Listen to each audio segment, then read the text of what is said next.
బంగ్లాదేశ్ మాజీ ప్రధాని షేక్ హసీనాకు స్థానిక ఇంటర్నేషనల్ క్రైమ్స్ ట్రిబ్యునల్ ఐసీటీ మరణశిక్ష విధించింది. విద్యార్థుల తిరుగుబాటు సమయంలో షేక్ హసీనా విద్యార్థులపై దాడులు చేయించారని, హత్యలకు ఆదేశించారని మహమ్మద్ యూనుస్ నేతృత్వంలోని తాత్కాలిక ప్రభుత్వం అభియోగాలను మోపింది.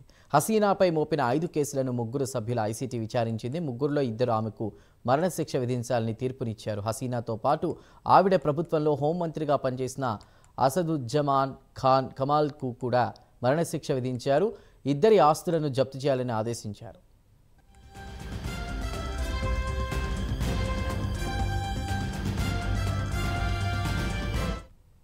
తనకు మరణశిక్ష వేయడంపై షేక్ హసీనా మండిపడ్డారు. ఇది రాజకీయ ప్రేరిత తీర్పు అని వ్యాఖ్యానించారు.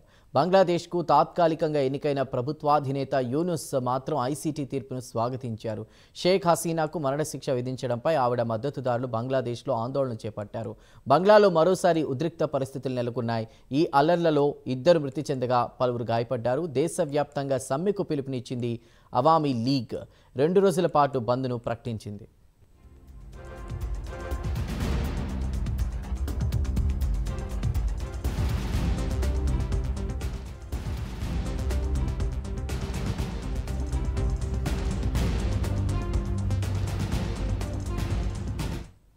షేక్ హసీనా తండ్రి ముజిబుర్ రెహమాన్ నివసిస్తున్న ధన్మోండి సహా పలు ప్రాంతాలు ఉన్నటువంటి హసీనా మద్దతుదారులు రహదారులను దిగ్బంధించారు. ఇక నివాసాలు, దుకాణాలపై రాళ్లు రువ్వారు. నిరసనకారులను చెదరగొట్టడానికి పోలీసులు సౌండ్ గ్రెనేడ్లు, టియర్ గ్యాస్ను ఉపయోగించారు. లాఠీ చార్జ్ చేయడంతో ఉద్రిక్త పరిస్థితులు నెలకొన్నాయి. దేశం విడిచి పారిపోయిన షేక్ హసీనా సోషల్ మీడియా పోస్టులు చేస్తూ ప్రజలను రెచ్చగొడుతుందని బంగ్లా ప్రభుత్వం పేర్కొంది. ఆవిడ పోస్టులను మీడియాలో ప్రచారం చేయొద్దని ఆదేశాలు జారీ చేశారు యూనుస్. హసీనా వార్తలను ప్రసారం చేసిన వారికి 2 ఏళ్ల జైలు శిక్షతో పాటు జరిమానా విధిస్తామన్నారు. మీడియాపైనే ఆంక్షలు పెట్టడం ఏంటని సోషల్ మీడియాలో ప్రజలు ప్రశ్నిస్తున్నారు. ఇక విద్యార్థుల ఆందోళన మధ్య ప్రధాని షేక్ హసీనా 2024 ఆగస్టు నుంచి భారత్లో తలదాచుకుంటున్నారు. ఢిల్లీలోని ఓ రహస్య ప్రదేశంలో నివసిస్తున్నారు.